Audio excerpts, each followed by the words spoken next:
Buenos días, muchas gracias por su atención. Soy Celia López y junto a Daniel Valdivia Alonso os queremos presentar esta ponencia sobre la evolución de los discursos de investidura en España, el caso de Felipe González y José Luis Rodríguez Zapatero para este Congreso de Nodos del Conocimiento.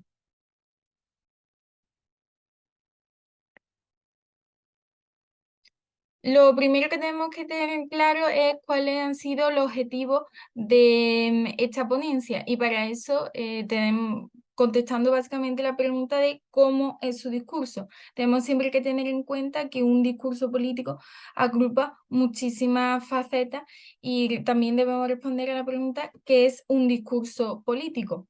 Pues nosotros la definimos como la exposición sobre un asunto determinado que está pronunciado hacia y ante un público con la intención de informar, de persuadir o bien de conmover sobre una cuestión pública. Y abarca, como se podrán imaginar, diferentes aspectos de la comunicación verbal y no verbal, es decir, no solamente su discurso, el discurso que expresa, sino cómo lo dice, el tono y, por supuesto, estamos atendiendo a la intencionalidad, en la que ahora después explicaremos. Por supuesto, también hemos querido responder a otras preguntas si se adaptaban a las distintas etapas de su liderazgo, qué fórmula han utilizado para cambiar su imagen y si lo han hecho desde toda su trayectoria política y también cómo evoluciona el discurso ante el contexto político. Actualmente solemos creer que los políticos están más influenciados por las redes sociales o por los medios de comunicación, pero realmente podemos descubrir que siempre el contexto, el clima social ha formado parte del tono de los discursos. Comenzamos también con la metodología, en la que podemos diferenciar tres fases, tres etapas muy importantes. La primera es una búsqueda de esa información, en la que captamos y elegimos diferente material audiovisual y, por supuesto, los elementos que buscan esa conexión con el público. Aquí en España siempre recurrimos al diario de sesiones del Congreso de los Diputados, en el que de forma íntegra podemos ver, podemos estudiar esas exposiciones que hacen los representantes públicos. Una segunda parte sería ya sobre esa información, ese material audiovisual que ya hemos captado, la elección de casos. Nosotros en concreto elegimos los líderes del partido político Partido Socialista Obrero Español para ver la diferencia, esa evolución que queríamos ver si existía. Y luego, en un tercer y último caso, es el análisis del discurso, atendiendo especialmente pues también a su comunicación no verbal, que como sabemos siempre nos da bastantes pistas sobre cómo podría ser, sobre qué quieren incidir los líderes en determinados momentos. El contexto político también nos parecía muy interesante abordarlo dentro de este análisis del discurso. Primero porque tratan dos etapas muy importantes en la historia de España. Primero sería la transición y llegada de la democracia, que sería el contexto político que engloba a la trayectoria de Felipe González en el oficio del poder. Y luego una segunda que sería la consolidación y caída del sistema bipartidista en España. La primera etapa, como sabrán, durará desde 1982 hasta 1993. Esa es la etapa que nosotros hemos querido escoger, esos años, esos discursos de investidura concretamente. ¿Y por qué lo hemos hecho? Primero porque escogemos siempre dos investiduras que se basan básicamente en la reelección del cargo de los presidentes en España. Una primera investidura sería que sería en 1982, la primera investidura además de un presidente socialista, la llegada al poder de la izquierda tras el regreso de la democracia en España y que se engloba en el cambio, por el cambio que fue aquel lema, aquel eslogan electoral que llevó al Partido Socialista por primera vez al poder. Y luego nos fijaríamos no en la segunda investidura de González, sino en la tercera investidura.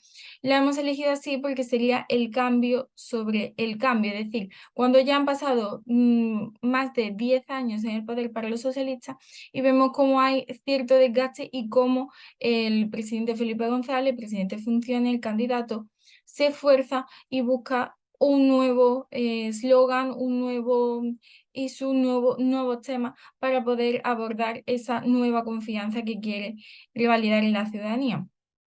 Y luego tenemos esta segunda etapa de la que le estaba hablando, que es la consolidación y caída del bipartidismo, que sí engloba el total de años que estuvo José Luis Rodríguez Zapatero en Moncloa. Nos fijamos en la primera investidura en 2004, tras el vuelco de los atentados del 11M, y una segunda investidura que podríamos denominar como el giro hacia la izquierda antes de la crisis económica que comienza precisamente en 2008 y que ya vemos cómo su inicio marca los discursos de José Luis Rodríguez Zapatero. Comenzamos con la investidura de 1982, siguiendo un año, un orden cronológico, y podemos encontrar como grandes issues los grandes temas que utilizan los políticos que les viene, que creen que salen más beneficiados, que engloban su política en ella, que podrían ser en este discurso la paz social, entendida como seguridad ciudadana, en el que Felipe González intenta evadirse un poco de aquel lema de ley y orden que utilizaba la derecha en España, sino que le da un nuevo giro. Luego también, por supuesto, la unidad territorial como estado de las autonomías, en la que el PSOE ya, como venía haciendo desde el regreso de la democracia, admite el estado de las autonomías como verdadero eje territorial que marcará la política territorial y, por supuesto, el progreso social. Es un issue que va a utilizar el Partido Socialista a lo largo de toda su historia y que además vemos muy marcado en este discurso de investidura. ¿Cuál es el objetivo de este discurso? Porque todos los discursos que vamos a ir viendo tienen un objetivo. Es muy interesante además comparar los discursos de investidura porque ahí vamos a ver realmente cómo cuál es el programa político de un gobierno. Los discursos de investidura no están sujetos a la improvisación o ya la retranca parlamentaria, sino que se corresponde más a una réplica y los discursos de investidura por eso nos permiten ver, por ejemplo, que haya un objetivo tan claro del gobierno que sería defender la legitimidad del cambio, pero un cambio moderado y cómo, y explicar a los ciudadanos cómo va a llegar a todos los lugares de la administración y de la sociedad española, que recordemos que venía y que está en estos momentos, en 1982, atravesando ese cambio político, social y cultural, también económico, que fue la transición española. Debemos también recordar que en 1982 se ha tenido una extraordinaria mayoría absoluta de 202 diputados y que el candidato busca situar su gobierno en el centro del tablero, moderando así el lenguaje y dotándose de una institucionalidad. También les quería mostrar algunas frases, algunos extractos de ese discurso en el que se puede apreciar muy bien cuál era el tono general y cuál era el objetivo de este discurso.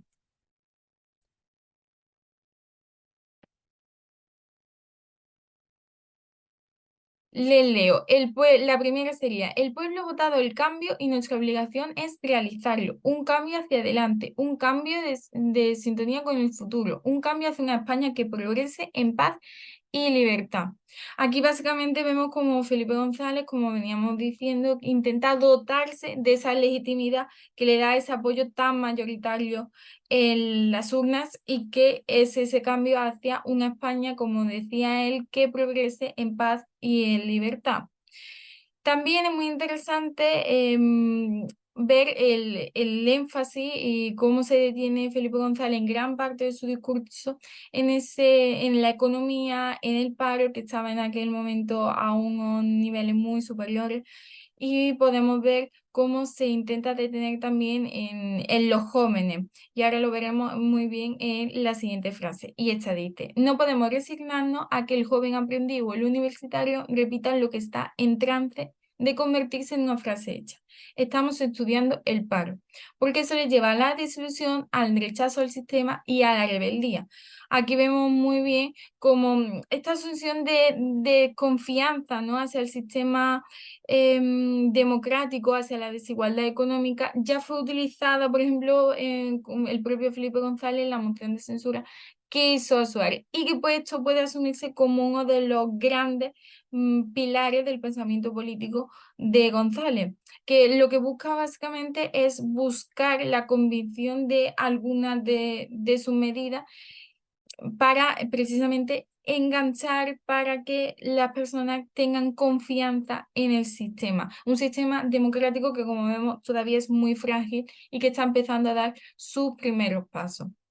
También es muy interesante ver que realmente lo más interesante de este discurso, cómo Felipe González quiere detenerse y se aleja de grandes discursos grandilocuentes para poner cara y rostro a muchos de sus votantes, especialmente un segmento que suele estar olvidado en los grandes discursos, que son los jóvenes y las amas de casa, que habían apoyado firmemente a los socialistas, pero que no forman parte, como decimos, de la agenda política de forma común. Lo que busca es que su programa parezca ilusionante y hacer partícipes de la política a quienes no se han centrado en ella. Y dice así: imagino que ahí en el centro del hemiciclo unos cuantos ciudadanos han penetrado hoy desde la calle. Me esfuerzo por verlos, por mirarlos. ¿Quiénes son? Pueden ser una ama de casa, camino del mercado, un empleado de banca, un botón de hotel o un universitario. Les veo y me pregunto, ¿qué piensan de nosotros? ¿Les interesa nuestro debate? ¿Les ilusionamos o les desencantamos? ¿Hacemos lo mejor para su futuro, que es el de nuestros hijos? Como vemos ya también en 1923, el panorama ha cambiado mucho y Felipe González pierde esa mayoría absoluta. Hay también un vuelco electoral sin precedentes, porque parecía que el Partido Popular de José María Aznar iba a llegar ya a Moncloa, pero en una campaña electoral, además muy centrada en la figura de Felipe González, da la vuelta a esta situación. Debemos tener en cuenta que hay un giro en la política del gobierno, un giro hacia la izquierda, precisamente porque los casos de corrupción como Filesa o relativo a la financiación del PSOE, así como juicio a altos cargos por la trama del GAL, sentaban la base de un deterioro significativo de la credibilidad del gobierno y en concreto de la credibilidad de su presidente. Por esto, Felipe González lo que va a buscar en este discurso es asumir en primera persona, asumir ese gobierno, los fallos que haya podido cometer y dar ese giro ideológico a su izquierda. Aquí podemos ver que los grandes hitos que también se repetían en 1982 son los pactos con los agentes sociales, defensa del Estado de la Autonomía, el europeísmo, que siempre es una señal de identidad de los discursos de los presidentes, y que también tiene un objetivo, como íbamos diciendo, que es el de explicar, como decía el propio Felipe González, que ha entendido el mensaje, sabe que ha habido una llamada de atención y por tanto su discurso de investidura va a responder a ella. O sea, la hoja de ruta del gobierno va a responder a esa llamada, a ese toque de atención que él cree que le ha dado la sociedad española. Y aquí dice González: los ciudadanos han renovado su confianza en la fuerza política que represento, al tiempo que nos han pedido que vayamos más lejos, que hagamos las cosas de otra manera. Aquí se ve claramente lo que estábamos comentando de que Felipe González entendía y comprendía cómo la sociedad española tenía un desencanto con su gobierno y le daba una nueva oportunidad, una última oportunidad después de 10 años de gobierno, de hacer ese giro a la izquierda. Y luego también hay una reflexión en gran parte de su discurso, del discurso de González, en el que intenta también sacar pecho, defender las grandes oportunidades, las grandes reformas que había ido llevando a cabo su gobierno a lo largo de esta década. Dice así: hemos afianzado el edificio constitucional y desarrollado su ordenamiento democrático.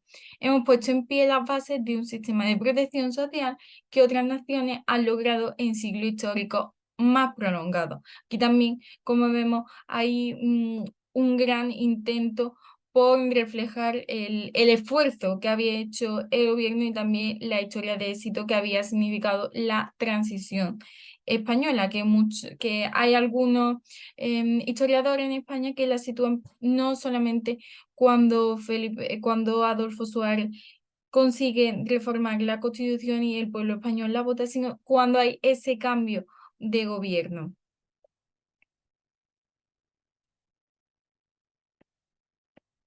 Y ya pasamos a la etapa de José Luis Rodríguez Zapatero en el tercer discurso que analizamos.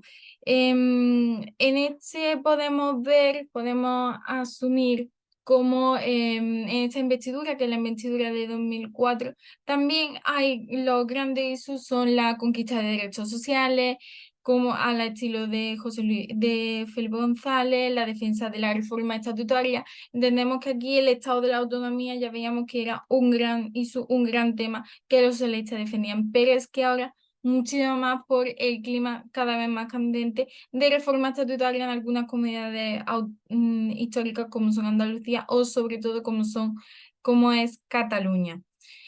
También se van incorporando nuevos temas que ahora sí que están muy en auge, como es la discriminación de la mujer y también esa defensa del ecologismo y por supuesto el siempre tenido en cuenta europeísmo, que vemos que ya se ha convertido y ya está afianzado como un gran tema que siempre, de manera general también todos los presidentes sean del partido que sean, pero especialmente los socialistas hacen mucho hincapié en que son europeístas, en esa defensa cerrada de España en la Unión Europea.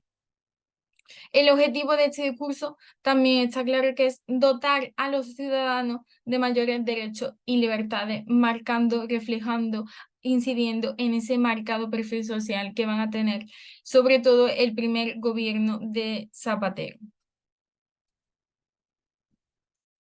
Aquí podemos también ver cómo se veía, como que algunos extractos de ese discurso en el que Zapatero decía: estoy dispuesto a hacer de esta la legislatura del diálogo, del entendimiento, del encuentro. Es algo más que una necesidad de apoyo para alcanzar la mayoría. Es la voluntad de responder fielmente a la decisión de los españoles.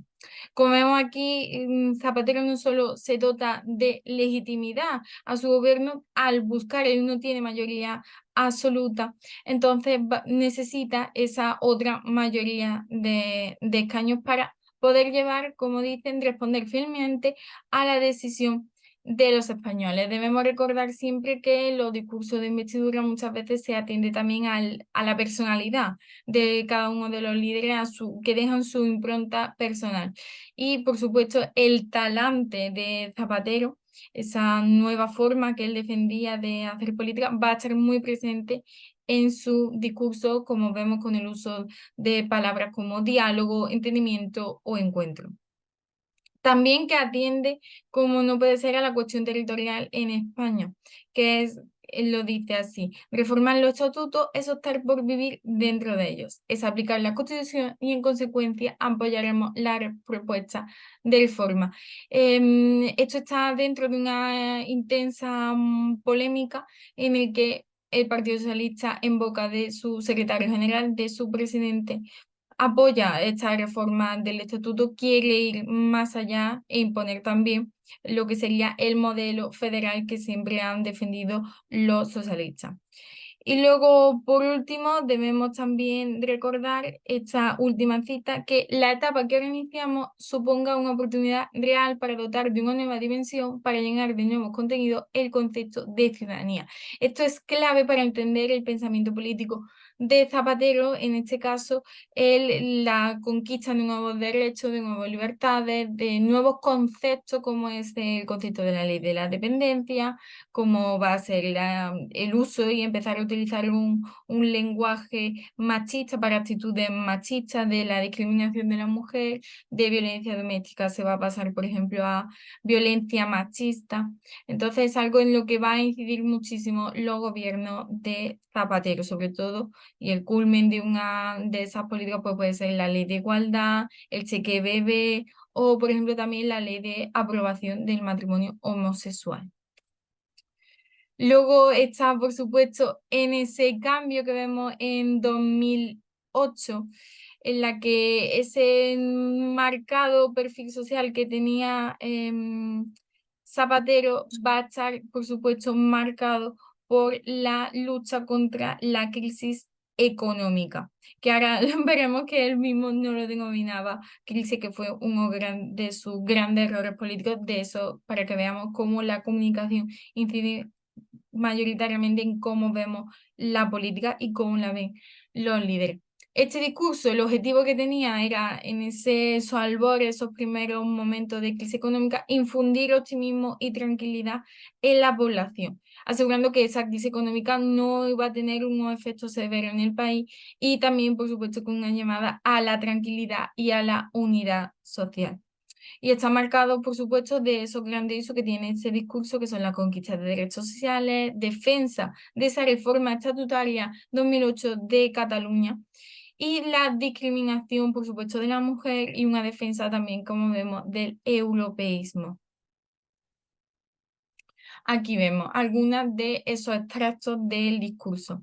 Debemos afrontar con realismo un periodo de desaceleración económica que se extenderá a lo largo de la primera parte de la legislatura, pero el gobierno que aspira a presidir no sacrificará sus políticas sociales ni abdicará de su afán de progreso social.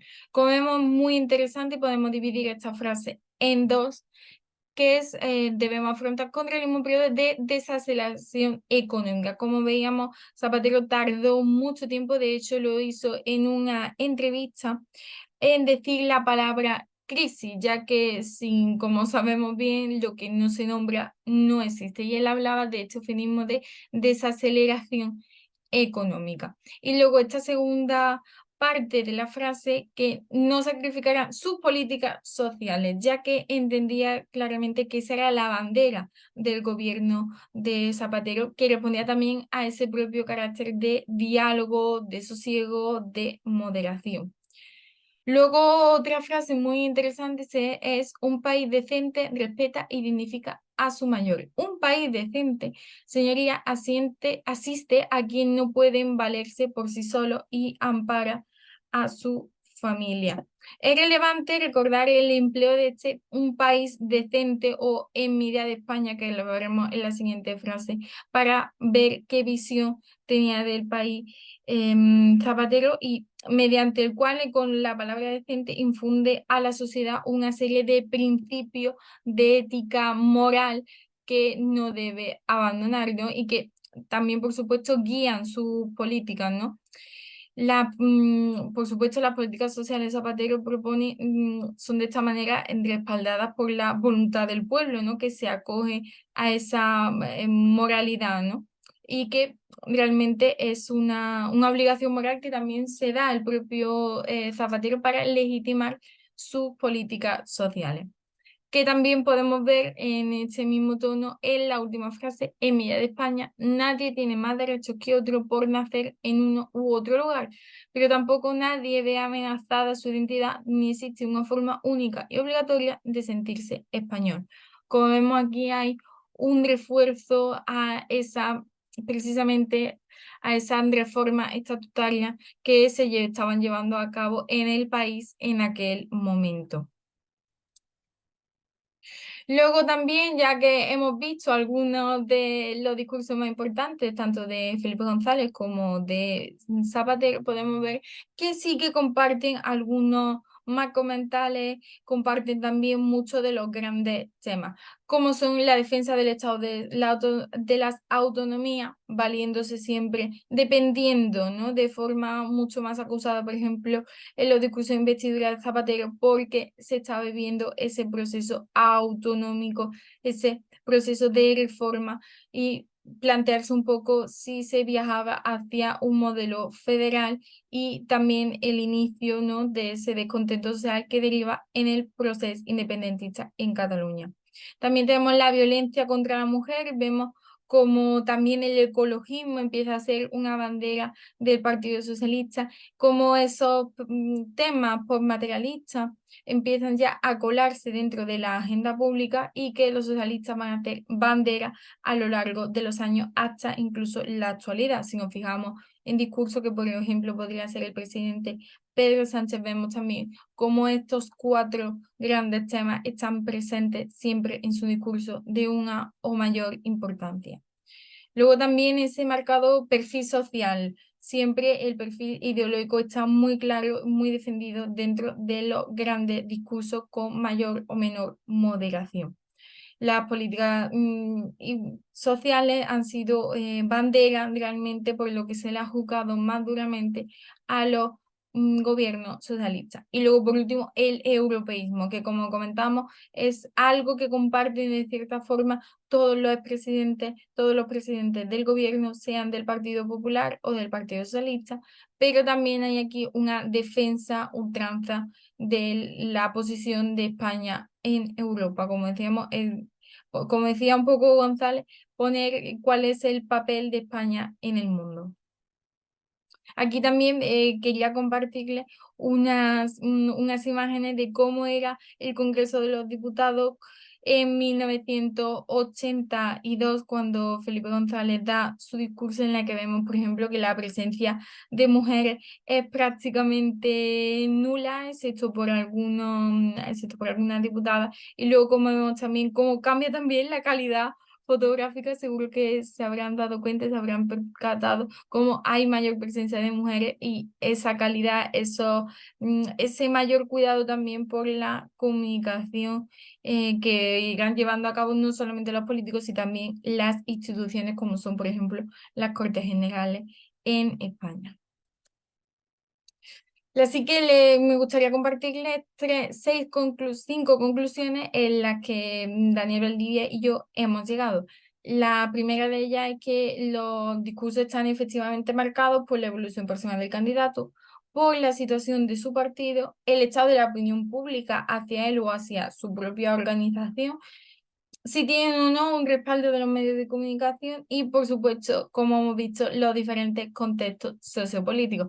Si bien comparten muchos temas, ahí se le dará mayor o menor importancia a cada uno dependiendo de ese contexto, dependiendo de sobre qué quieren incidir. Así que ya por último, agradecerles por supuesto su escucha y mantenerme, por supuesto, mantenernos ambos a su completa disposición para cualquier duda, cualquier pregunta, cualquier comentario, que seguro que va a enriquecer muchísimo nuestra investigación. Por si quieren hacer alguna pregunta un poquito más incisiva que no sea a través de los chats de el Congreso, les comparto también este correo electrónico por si tienen, como les decía, cualquier duda, cualquier pregunta que quieran extenderse un poquito más o saber un poco más sobre la bibliografía que hemos podido utilizar o sobre algunos aspectos que no hayan llamado la atención y que en esta exposición no hayamos podido plasmárselo y comunicárselo de manera más eficaz. Así que muchísimas gracias por su atención, un saludo y gracias de nuevo por su escucha.